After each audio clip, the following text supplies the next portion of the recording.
অসমীয়া ৰান্ধনি ঘৰলৈ আপোনাক স্বাগতম। আজি বনাব লৈছোঁ কণীৰ একেবাৰে এখন সহজ তৰকাৰী।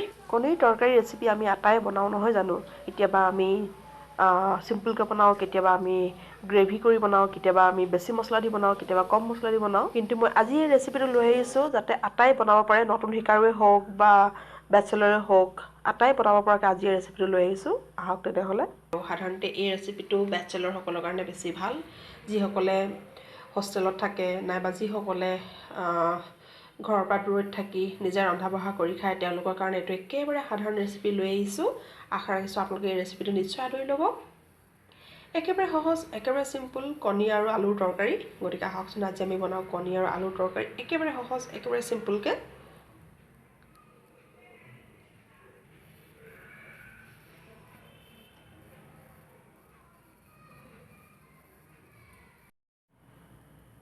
এইফালে মই এখন কেৰাহীত তেল ল'লোঁ আৰু এতিয়া তাতে দিম কুটি লোৱা পিঁয়াজ দিছোঁ, আৰু এইফালে আদা নহৰু লৈছোঁ, আৰু ইলাচি দুটা, আৰু এইফালে লৈছোঁ কেঁচা জলকীয়া। আৰু জলকীয়াকেইটা মই একেবাৰে লাষ্টত দিম, কাৰণ হ'ল মোৰ ছোৱালীয়ে খাব নোৱাৰিব তাৰ আগতে।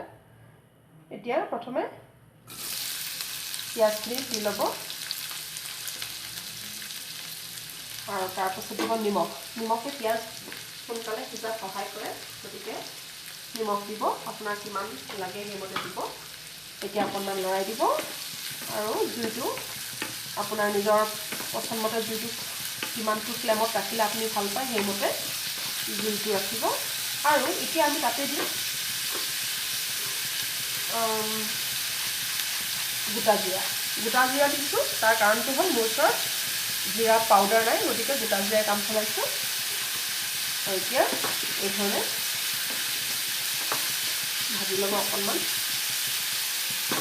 আৰু এতিয়া দি দিছোঁ ইলাচি দুটা ইলাচি দিছোঁ, আৰু আপুনি ইচ্ছা কৰিলে ডালচেনি এটুকুৰাও দিব পাৰে। মই টুকুৰা ডালচেনি নাই দিয়া কাৰণটো হ'ল মই ডালচেনি পাউডাৰ দিম। আৰু মই তাতে এড কৰিলোঁ, তাতে দিলোঁ আদা নহৰু থেতালি লোৱা অকণমান দিছোঁ। এতিয়া তাতে দিব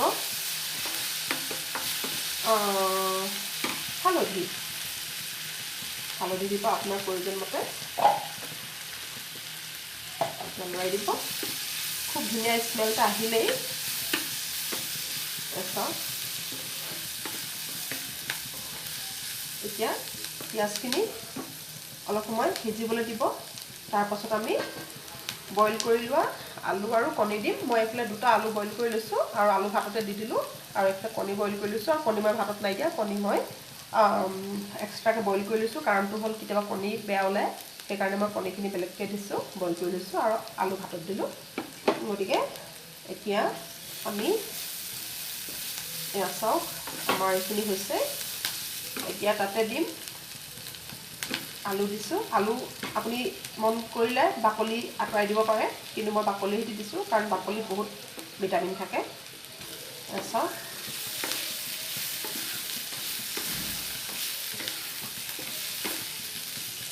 অলপ মাজতে ভাঙি দিলেও আপত্তি নাই, কাৰণটো হ'ল তেতিয়া অকণমান জোলখন ঘন হ'ব। একেবাৰে চিম্পুল, একেবাৰে সাধাৰণ, কিন্তু খাই ভাল লগা এই কণীৰ জোলখন আমি প্ৰায় ঘৰতে বনাওঁ নহয় জানো? চাওক এতিয়া তাতে দিব কণী দি দিব। চাওক একেবাৰে চিম্পুল, একেবাৰে সাধাৰণ। মানে ক'বলৈ গ'লে বেচেলৰসকলৰ কাৰণে নাইবা স্কুল কলেজ নাইবা ইউনিভাৰ্চিটিত পঢ়ি থকা বা চাকৰি কৰি থকা বেচেলৰ বা ছোৱালীসকলৰ কাৰণে খুব ভাল এই ৰেচিপিটো। এতিয়া আমি তাতে দিম পানী। এতিয়া মই পানী দিছোঁ। পানী আপোনাৰ হিচাপমতে দিব, আপুনি কিমান ডাঠ খাই ভাল পায়, কিমান ঘন খাই ভাল পায়। চাওক জুইটো একেবাৰে কমাই থৈছে, অকণমান বঢ়াই দিওঁ, খুব ভাল লাগে। আৰু এটা কথা মই কৈ দিওঁ ইয়াতে, আপুনি ইচ্ছা কৰিলে এই কণী অকণমান তেলত ফ্ৰাই কৰি ৰঙচুৱাকৈ ফ্ৰাই কৰি ল'ব পাৰে। আজি খুব খৰধৰ হৈছে, কাৰণ এতিয়া 2:30 বাজিলে, ভাত খাবই লাগে, আমাৰ বহুত লেট হৈছে। গতিকে আজি মই এইখন কৰি নাথাকিলোঁ, আৰু কণী ফ্ৰাই নকৰিলোঁ। আৰু আমি পানী আৰু দিব লাগিব।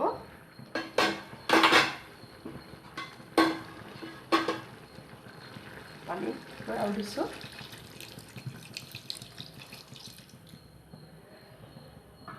চাওক নিমখটো মন কৰিব, কাৰণ নিমখটো অকল আমি মই নিমখটো আধা চামুচমান দিছিলোঁ, গতিকে মই নিমখ আৰু দিব লাগিব। আৰু আধা চামুচ নিমখ দি দিছোঁ। আৰু তাতে দিম ধনিয়া পাউডাৰ অকণমান দিম। ধনিয়া পাউডাৰ দিছোঁ, ধনিয়া পাউডাৰ পেকেট ডাইৰেক্ট দি দিছোঁ। আপোনাৰ কিমানটো ভাল লাগে সেইমতে দিব। আৰু অকণমান দিম চিকেন মছলা, দেখিছেনে? অকণমান দি দিব, বৰ বেছি নিদিব, বা আপুনি যিমানটো খাই ভাল পায় সেইমতে দিলেও হ'ব। তাৰপাছত লৰাই দিব। আৰু একেবাৰে শেষত মই নমাবৰ সময়তে কেঁচা জলকীয়া আৰু ধনিয়া কুটি দিম। কাৰণটো হ'ল মোৰ ছোৱালী খাব নোৱাৰিব, তাই তেনেই সৰু হৈ আছে। আৰু অকণমান দি দিওঁ আহক দালচেনি গুড়ি ক'ত গ'ল?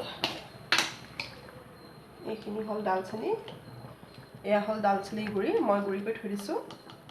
মানে যেতিয়া গোটাকৈ ওলায় যিকোনো চব্জিত বা যিকোনো তৰকাৰীত যদি গোটাকৈ ওলায়, এখেতে কয় যে গোটাকৈ ওলালে ভাল নালাগে, গুড়ি কৰি দিবা। সেইকাৰণে মই অকণ গুড়ি কৰি থৈ দিছোঁ। চাওক, এতিয়া অকণমান উতলিবলৈ দিওঁ আহক। তাৰপাছত ছোৱালীলৈ কাঢ়ি আমি পিছত বাকী মছলা জলকীয়া দিব পাৰিম।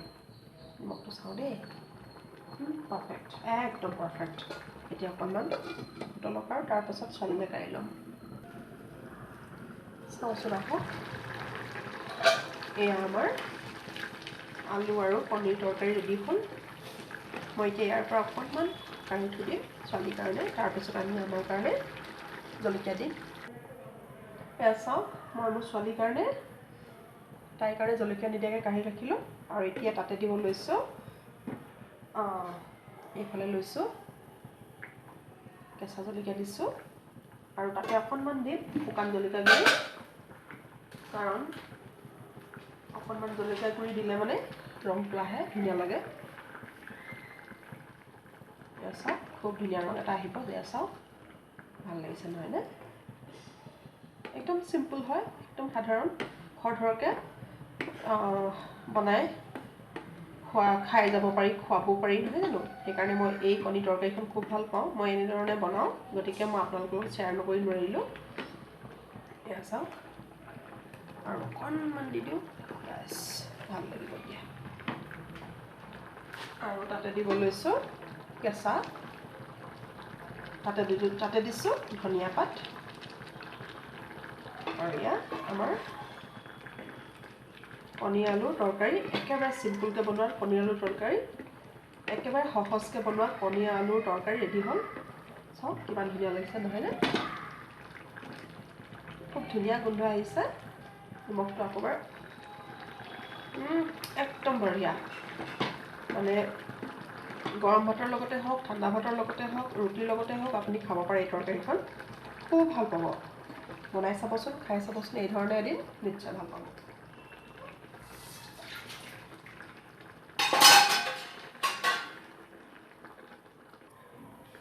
চাওক, আমাৰ কণীৰ আলু তৰকাৰী ৰেডি হ'ল। আৰু আলুখিনি মই ভাঙি দিলোঁ, আৰু সেইকাৰণে বিলাহী নিদিয়াকৈও খুব ধুনীয়াকৈ ঘন হৈ গ'ল। আৰু আপুনি ইচ্ছা কৰিলে আলু গোটাকৈও ৰাখিব পাৰে, কিন্তু মই গোটাকৈ ৰখাতকৈ মই এই ধৰণে বনাই খাই বেছি ভাল পাওঁ। আৰু মোৰ ঘৰতো ভাল পায়, এখেতেও ভাল পায় এই ধৰণে খাই, গতিকে মই এই ধৰণে বনাওঁ। আৰু ইয়াত একো বিলাহী দিয়া নাই। একচুৱেলি এখেতে মোৰ বিলাহী দিলে খাই বেয়া পায়, তুমি ইমান বিলাহী দিয়াহে বুলি কয়। সেইকাৰণে মই মানে বিলাহী নিদিয়াকৈ বনাবলৈ চেষ্টা কৰোঁ। এয়া চাওক, খুব ধুনীয়া হৈছে। আৰু ৰংটো আপুনি হয়তো অলপ কম কালাৰ দেখিছে, কিন্তু আপুনি নিজে বনাই চালে ধুনীয়া ৰং পাব। এয়া চাওক, আমাৰ কণীৰ তৰকাৰী ৰেডি হ'ল। আৰু গৰম গৰম ভাতৰ লগত মই এতিয়া এখেতক খাবলৈ দিওঁ।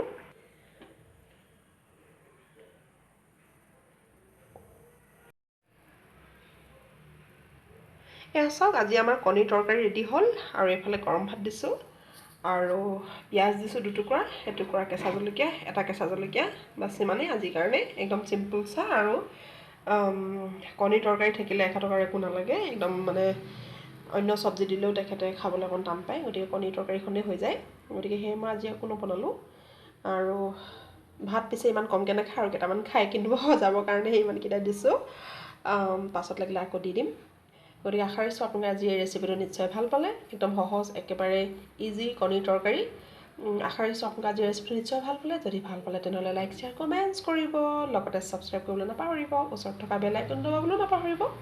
তেতিয়াহ'লে আকৌ এটা নতুন ৰেচিপিতে আপোনাক লগ পাম। নমস্কাৰ।